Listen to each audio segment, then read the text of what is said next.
Hace un ratito hacíamos referencia a la proliferación de mosquitos en nuestra región en el último tiempo, en la época estival. Bueno, también por las condiciones que se dan en nuestra región, aparecen los alacranes. Y uno de los grupos etarios más afectados en ese sentido son los más chicos, los niños y niñas. Por eso estamos en el Hospital Alas y la vamos a saludar a nuestra compañera Lucía Modotti para ampliar la información y conocer el estado de situación desde el lugar. Lula, ¿cómo estás? Buen mediodía.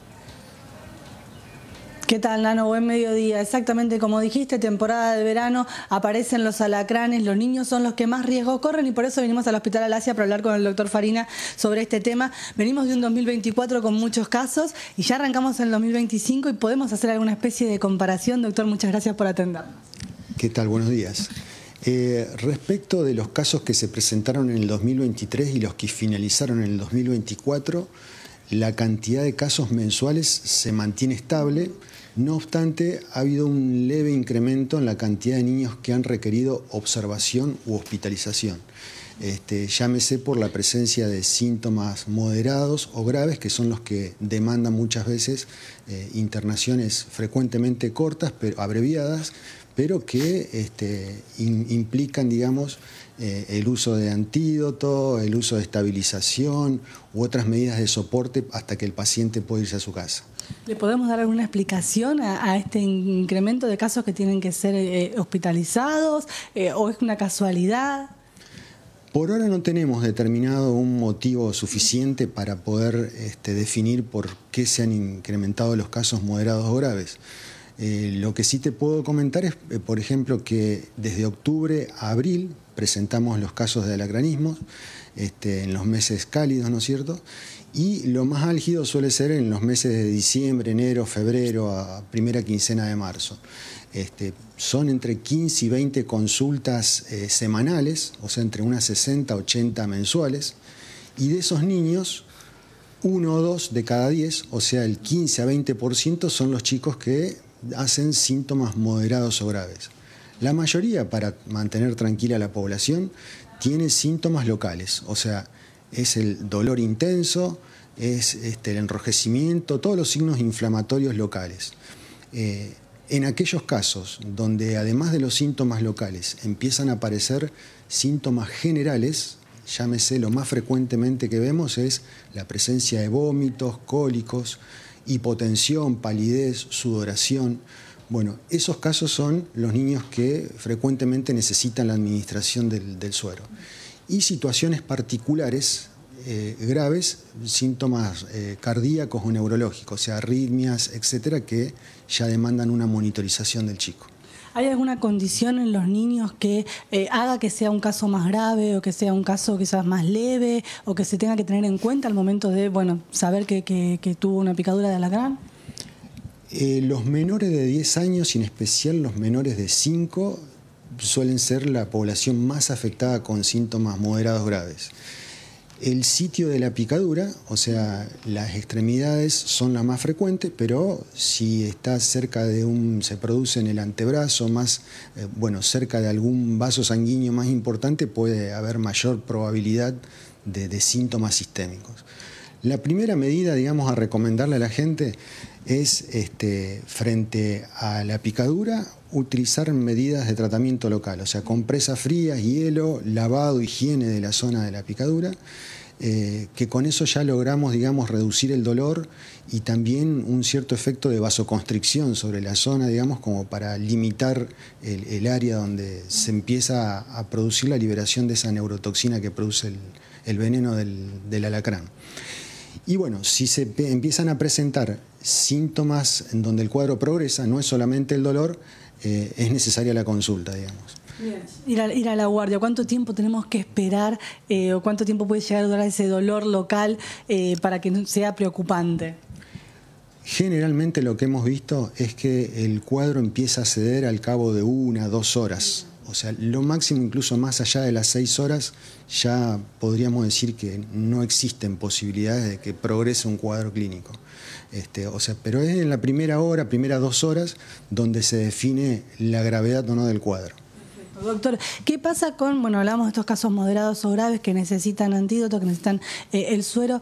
Sabemos que no se produce aquí en Santa Fe, es algo que contamos siempre, pero tenemos en stock, tenemos que estar preocupados por eso. A ver, es un caso que se repite todos los veranos, ya deberíamos estar acostumbrados, pero es una pregunta que también surge.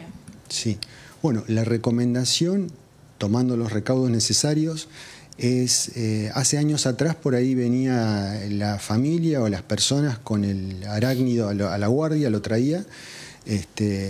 Y bueno, hoy por hoy está el Instituto de Zoonosis, que funciona en calle Boulevard Galvez, en el ex Hospital de Niños, 1563 creo que es la dirección, primer piso, de 7 a 12:30, como dije, tomando los recaudos, si se puede trasladar en recipientes plásticos, también, bueno, desde allí se producen y quien provee este insumo es el Instituto Malbrán, que de manera racional, bueno, nosotros somos uno de los lugares, pero recordemos que esto también es una distribución para el resto de las provincias y para también el centro norte o el resto de del territorio provincial santafesino. No tenemos que asustarnos con eso, que el antídoto está, digamos, está a disposición. Tenemos ampollas. Hay que saber utilizarlas de manera adecuada y es un stock también limitado que muchas veces tenemos que racionalizar el uso. La recomendación para los padres, porque sabemos que bueno, con estas temperaturas tan altas empiezan a aparecer, no nos asustamos, tenemos que estar tranquilos ante un caso, ante una posible picadura. Sí, lamentablemente hay que acostumbrarse a convivir con el arácnido y tomar medidas de prevención aparte de los tratamientos cuando ya se produjo, digamos, la picadura. Bueno, recordar que tiene hábitos nocturnos o le gustan los lugares oscuros, en esta época del año también.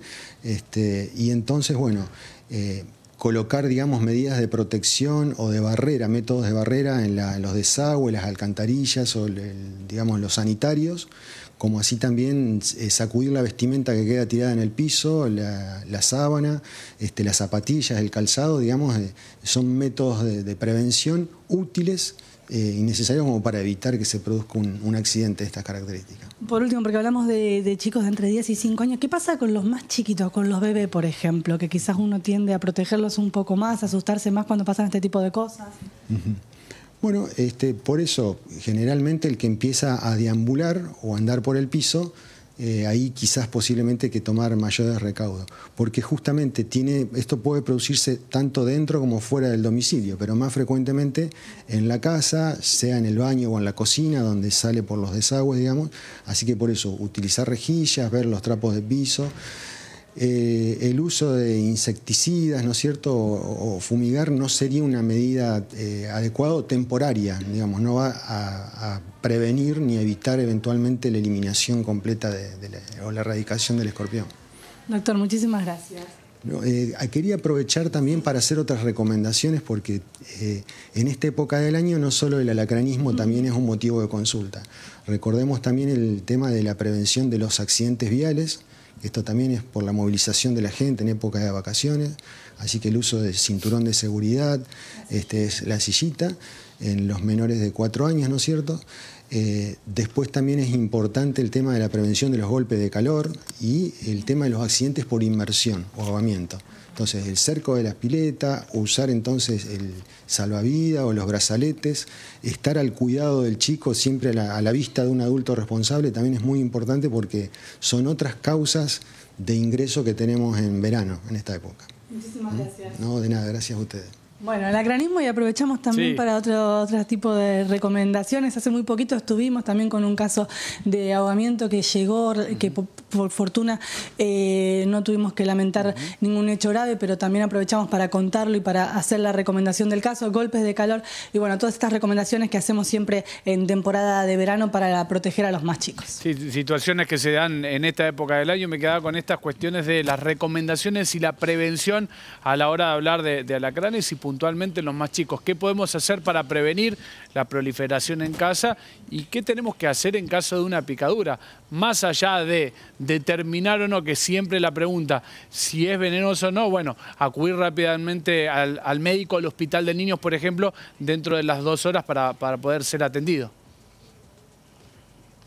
Sí, estar tranquilos también que el Hospital Alasia, sino todos los hospitales están asegurados, tienen los antídotos, saben cómo tratar estos casos, así que también mantener la tranquilidad cuando este tipo de situaciones se da. Todos los padres les decimos, el doctor dijo, después de la picadura es 1 a 2 horas, que si el caso, si el dolor persiste, bueno, habría que llevarlo a una guardia, pero principalmente tener la precaución. Hay formas de prevenirlo, tratemos de hacerlo, pero no es algo que no se puede evitar en nuestra zona y sobre todo con estas temperaturas tan altas. Gracias, Lula.